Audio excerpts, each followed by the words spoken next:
que ahorita siento la libertad de improvisar, no tengo ni idea, no tengo nada preparado para presentarlo a él. Solo quiero compartir con ustedes que tuve la fortuna de ser su compañero de clase cuando estudiamos en la universidad. Y yo me acuerdo que en aquella época yo me ufanaba de ser tan inteligente como mi amigo Franco Alirio. Yo por dentro me sentía de igual a igual, de tú a tú.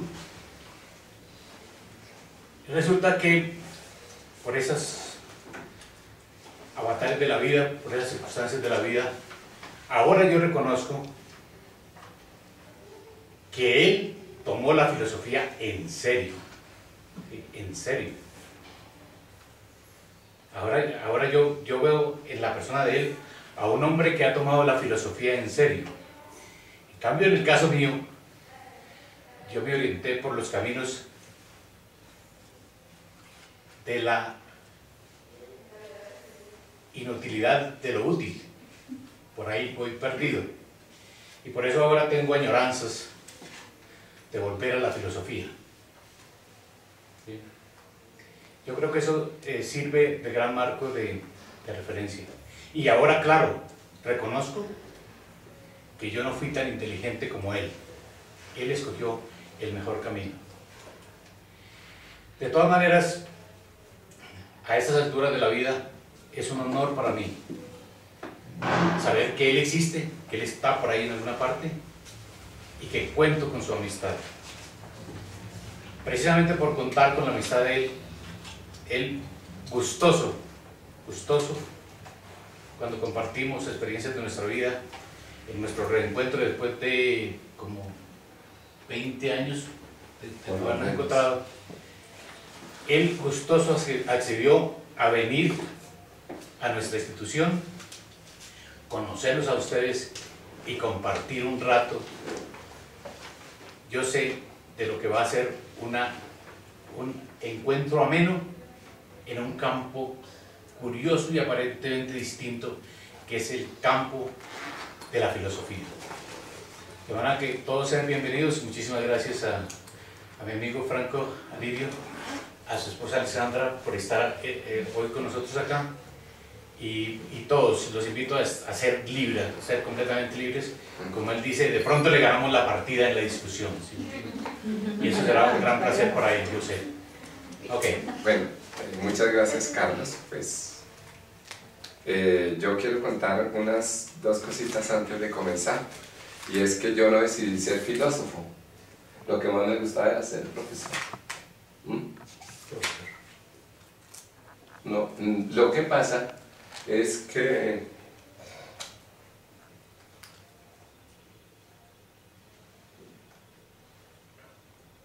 déjenme caer un poquito porque si usted me emocionó.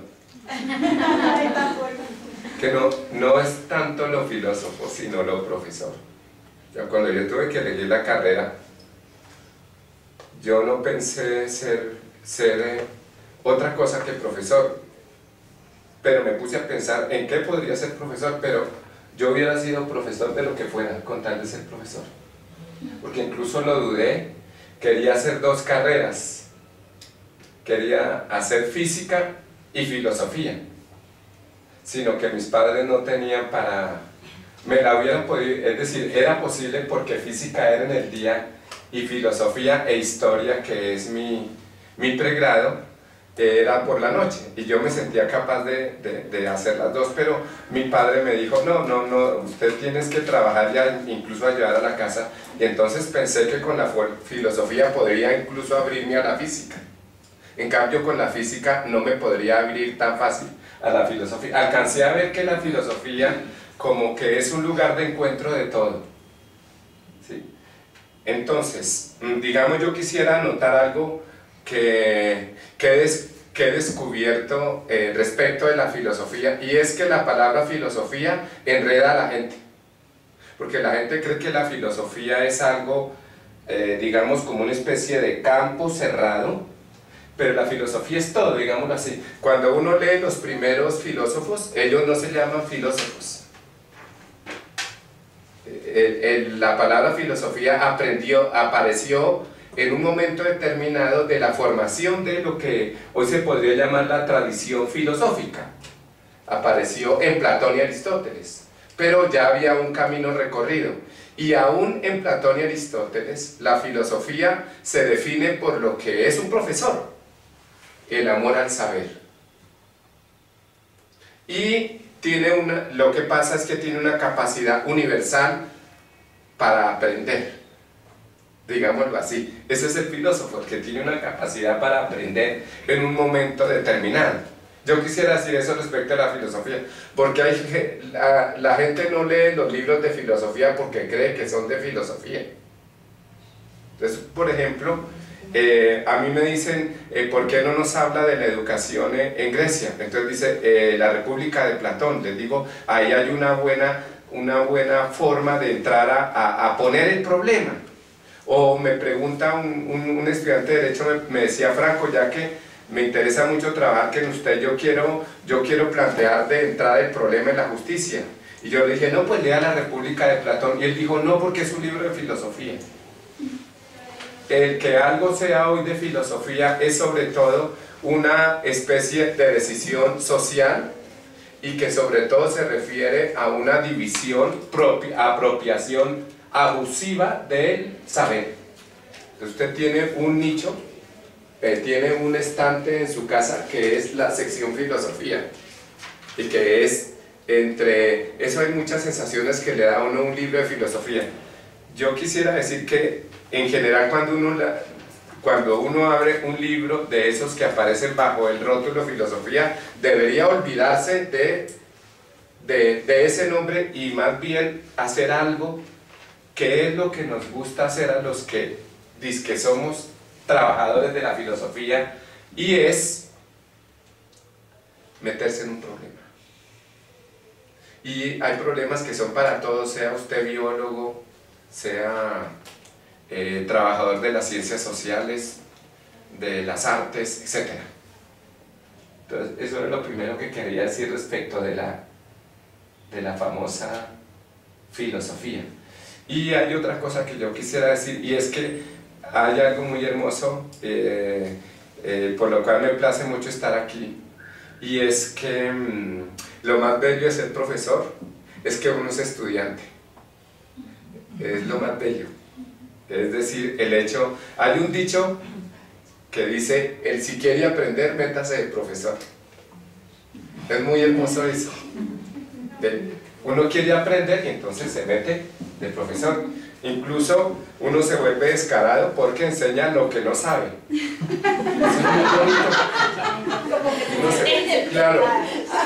A mí me pusieron a dictar la primera vez, fue a un colegio y me dijeron, pero para que trabaje en este colegio tienen que dictar geografía, filosofía y álgebra. Yo dije, ¿cómo que se compran pollas? ¿Sí? Y yo me puse a dictar álgebra, no tenía ningún inconveniente, no era matemático, pero bueno, el álgebra me gustaba en el colegio. Entonces la filosofía tiene una clave muy bonita y es que uno lee lo que sea. Entonces yo cogí el álgebra y me puse a leerla con los estudiantes. Entonces les decía, venga, lo leemos entre todos. Ellos pensaban que yo era farsante. Ellos pensaban que hasta me cogieron susto, porque ¿cómo así que el profe va a leer con nosotros en cambio de ponerse a trabajar ahí? Entonces yo iba leyendo el álgebra Baldor y ya íbamos aprendiendo. Sí.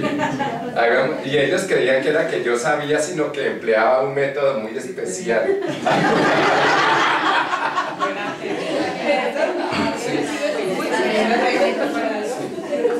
Una vez me mandaron a dictar en comunicación social en una carrera que se llama de bibliotecología, información y bibliotecología, y me dijeron, vaya dicte allá en esa carrera. ¿Y qué dicto? No, pues vaya dicte qué son las ciencias naturales.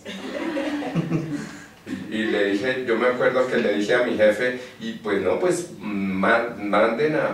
llamen a un biólogo, a un físico, o hagan incluso conferencias, que el bibliotecólogo sepa por parte del biólogo qué es la ciencia natural. Y el padre me dijo, donde trabajo, no, eso solo lo hace bien, es un filósofo, hágame el favor y se va para allá. Pues lo que hice fue escoger textos de física, de química y ponerme a leerlos con ellos. Y ahí preguntarme cómo es la física, cómo es la química. Y fue una experiencia muy hermosa, porque ver a un bibliotecólogo que es una persona que maneja los libros pero que casi nunca lee, digamos, verlo leyendo y tratando de mostrar cosas de la química, me pareció maravilloso. Entonces, siempre recuerdo una anécdota, una niña tratando de demostrar por qué el diamante no se quiebra. Mostrando aquella, siempre recuerdo eso con mucho cariño. Digamos, hay un momento del desarrollo de la química, lo que observé es que no solamente basta la fórmula, sino la forma de la molécula. Y entonces ahí explicaban, y ella trataba de explicar cómo, aunque sean muy similares o similares, iguales, las fórmulas, la forma hace que tener un carbón en la mano sea distinto de tener un diamante. Y uno decía, pero ¿cómo? Si esto es una bibliotecóloga la que está haciendo esto. Leímos el libro de Einstein, etc. Y yo no, pues digamos, la única habilidad mía era para ver si es un buen libro o no es un buen libro, o sea, tenía habilidades de bibliotecólogo, ¿sí? Y esta fue una experiencia muy bella, y en una facultad en la que la gente era un poco reacia a leer y analizar. Entonces yo quisiera decir eso respecto de ser profesor y de bachillerato, por ejemplo. A mí me parece que el profesor de bachillerato tiene que ser universal también, tiene que, digamos, poder estudiar lo que sea y poderlo estudiar con los niños. Y a mí me gustaría, le decía a Carlos un día, terminar mis días siendo profesor del bachillerato para poder volverse niño, porque es muy bello esto de ser uno profesor, porque uno se va contagiando de las mañas de los estudiantes. Mire una reunión de profesores de primaria, por ejemplo,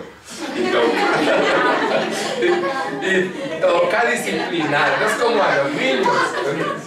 Y uno dice, oiga, qué cosa tan fea.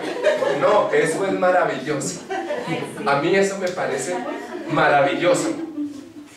A mí me ha interesado la filosofía griega fundamentalmente porque se unen tres palabras claves en sus textos, que son la palabra saber, investigar y aprender.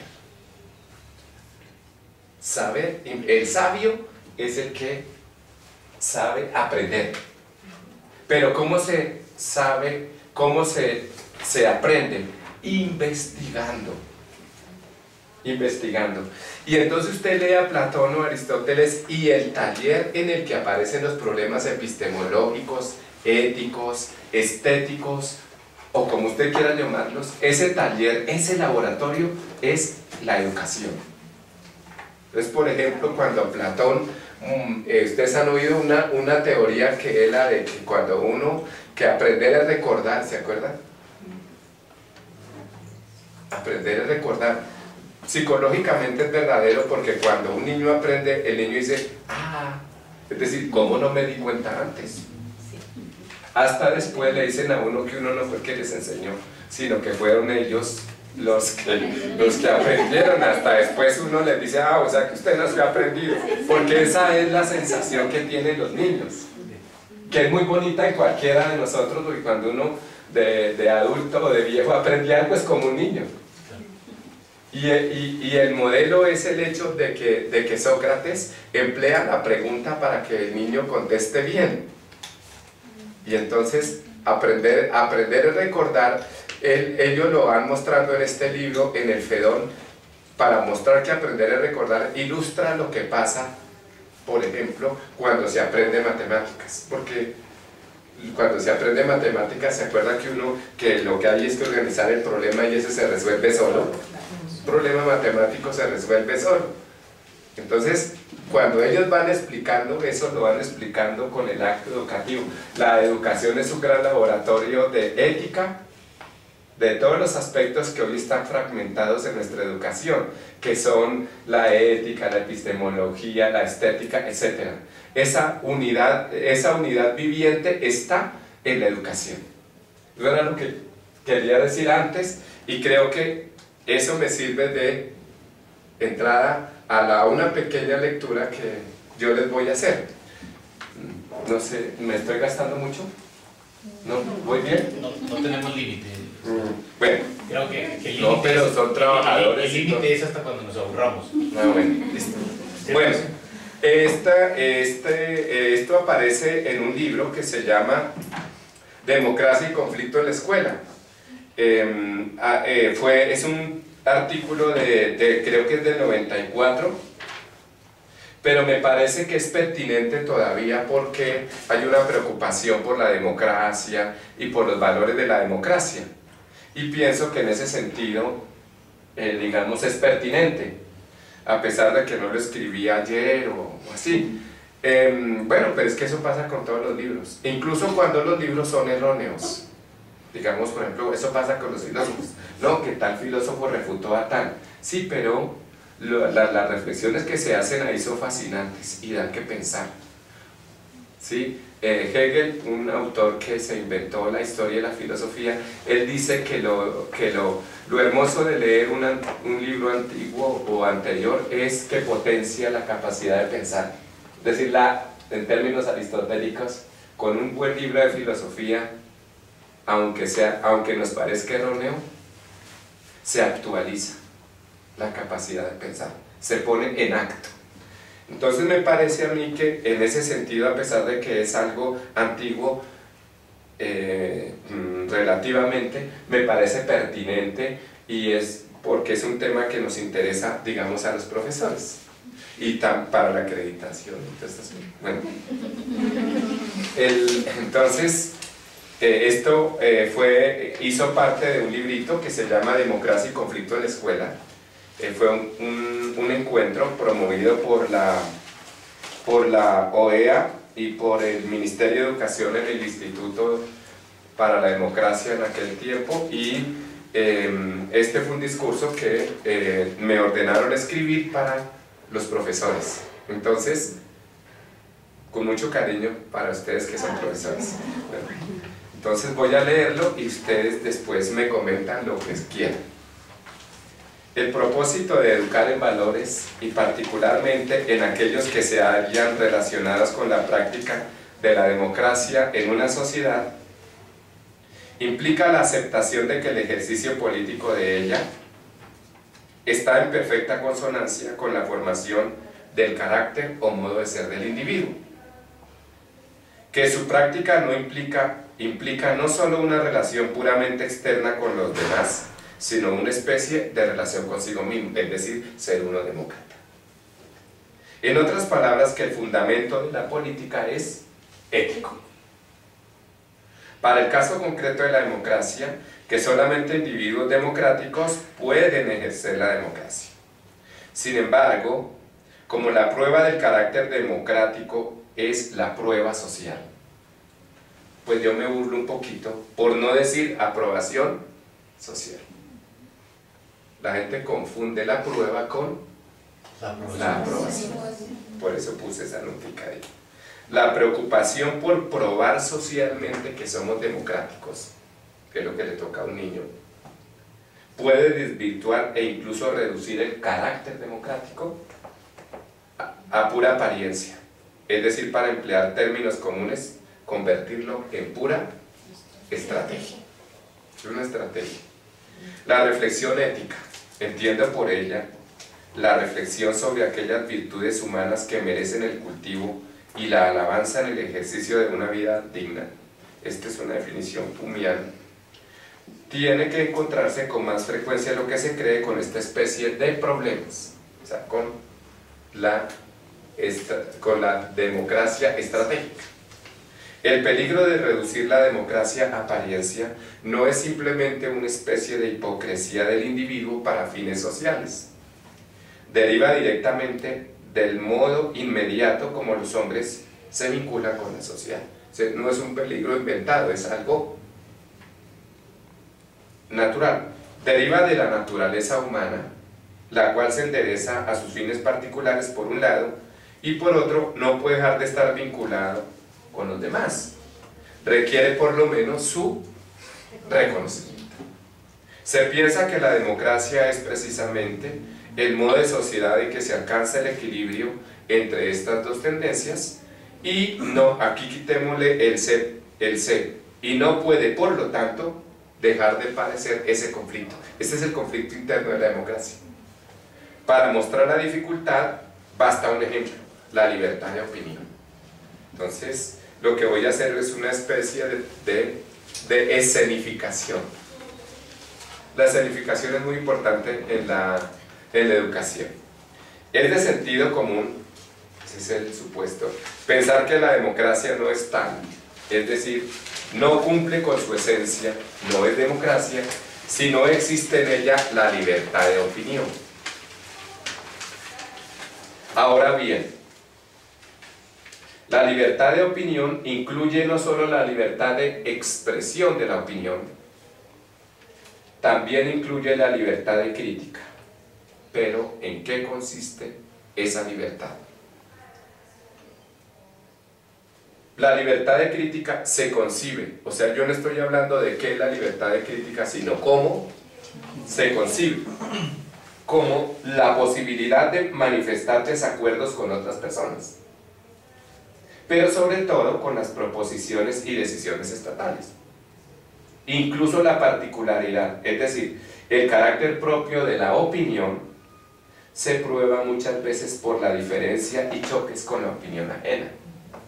Desde el punto de vista del individuo se pretende conservar la libertad por este hecho. Hay gente que piensa que si no, digamos, es discordante o contrario a los demás, no tiene identidad y libertad. Ahora, viene una pequeña reflexión. Si concebimos que ser libre significa ejercer cierto poder,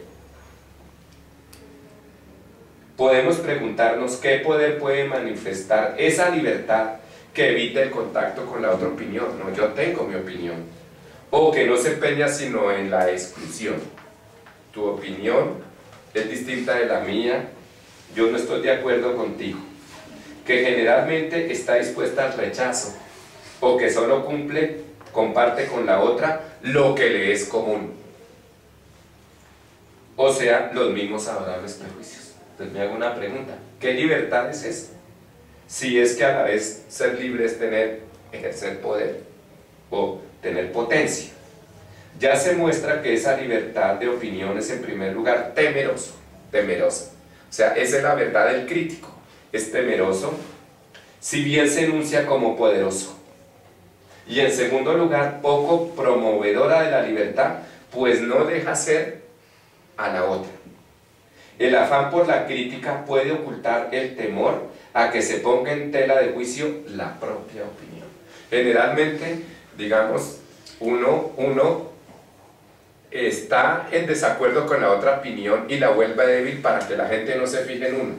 Sí, como le dice el retórico a Sócrates, le dice: ven, yo te doy unas instrucciones para que cuando tengas que responder a la acusación, en cambio de que la otra persona se la pase hablando de ti, tú lleves la conversación a más bien hablar del otro.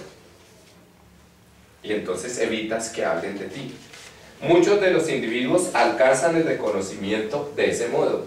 Escúchame, yo particularmente quisiera ahondar un poquito y de pronto con un ejemplo en la situación. O sea, si yo tengo una opinión, esa es mi opinión, yo tengo una visión, una percepción del mundo. Sí. Pero justamente, estratégicamente, yo no expongo mi opinión ante el mundo. Y no la expongo con una intención de preservarla. Es decir, para no someter mi opinión a discusión. Sí. Porque si la someto a discusión, de pronto me matan, ¿sí me entienden? Me la desbaratan. ¿Sí? Sí. Entonces, por ese temor, me la conservo. Pero aparece como un crítico. Lo denomino contestatario. Contestatario. Porque tengo mi propia opinión. Me la he formado. No, y sobre todo, me la paso diciendo los defectos tuyos. Eso, todo me refiero a eso. Me refiero no tanto a que tengo la mía, porque a veces no la tengo, sino al hecho de que me la paso mirando cuáles son las debilidades de tu opinión, cómo te contradices, etc. Y esa es mi función. Y entonces la dice, a veces a eso lo llaman escépticos, pero como yo he estudiado un poquito el escepticismo, yo no los llamo así. Los llamo más bien contestatarios, por no decir contestones. Me gustaría más decir contestones, que fue lo que le dije a un profesor que decía, pero entonces, y a los niños que yo les dije, sí, vuelva a los contestones. Eso es lo que usted más cultiva en los niños, es que se le vuelven contestones. Entonces ya llegan a uno a la casa con que les está afectando un derecho humano de los niños. Yo le digo, también merece que por grosero le dé su palmada. El problema es el siguiente, o sea, eso así se ve, como le estoy significando, eso se ve muy bien. Pero el problema es cuando se trata de la construcción de algo o de la resolución de dificultades concretas. Ahí no tiene mucho que aportar. Ya sea porque el prurito, la tendencia a disentir o de disentir, los hace esperar a que alguien se atreva a hacerlo, construir o tratar de resolver para criticar, o porque no ha habido tiempo para construir la propia opinión. La opinión que muestra la vanidad de otra es ella misma vana, dice Hegel. Cuando uno se la pasa criticando a Colombia y el otro le dice, si Colombia está mal, usted está mal hecho. Bueno, la opinión que muestra la vanidad de otra es ella misma vana. Entonces, yo me inventé una forma lingüística en la que se expresa esa forma de concebir y de practicar la libertad de opinión. No estoy de acuerdo con usted porque yo opino que. No estoy de acuerdo con usted porque yo opino que. Es una fórmula lingüística. Por este camino puede alcanzarse cierta notoriedad y causar la impresión de ser individuos libres. Lo que sucede, empero, es que en la práctica los amigos son pocos, debido a que el carácter que se cultiva es poco amistoso. Sí, esa era la imagen que daba Sócrates. Por ejemplo, a mí no me hubiera gustado ser amigo de Sócrates, soportable, pero así. Pero también existe la otra posición, entonces voy a mirar la otra posición. Aquella que debido a un secreto temor a la pérdida del amor, o sea, de una vez doy mi tesis, o mejor del reconocimiento ajeno, deja que la otra opinión se exprese, permitiéndole decir cuanto le plazca. Entonces, puedes hablar, puedes decir, etc. Y con ello obtiene los beneficios propios de esa actitud. Pero una opinión que deja a la otra tal como está, la reconoce.